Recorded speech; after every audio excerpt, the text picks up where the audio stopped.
অবশেষে আমরা নেতারহাট পৌঁছে গেছি।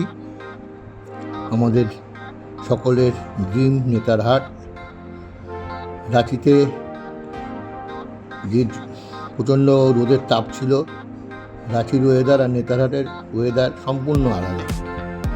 সুন্দর বনাঞ্চলে ঘেরা, ছোট বড় কিছু হোটেল রেস্টুরেন্ট নিয়ে, বেশিরভাগটাই ফাঁকা। পাইনের এখানে পাইন গাছ, অনেক পাইন গাছ আছে। এখানে নাশপাতির বাগান আছে। তাছাড়া যেসব গাছ আরও থাকে, যেমন শাল, দেবদারু, সেগুন, এইসব গাছ তো কিছু পাহাড়ি অঞ্চলে এমনি হয়, কিন্তু মেনলি এখানে একটা, পরে আমাদের ড্রাইভার বলেছে একটা পাইন ফরেস্ট আছে, সেখানে নিয়ে যাবে এবং আমাদের এই নেশপাতি বাগানেও নিয়ে যাবে। সেই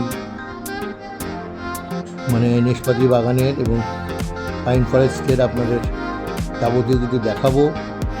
আমরা এখন পৌঁছে গিয়ে হোটেলে ঢুকেই সমস্ত লাগেজ রেখে আমরা সোজা বেরিয়ে যাব নেতারহাটের সবচেয়ে আকর্ষণীয় সানসেট দেখতে।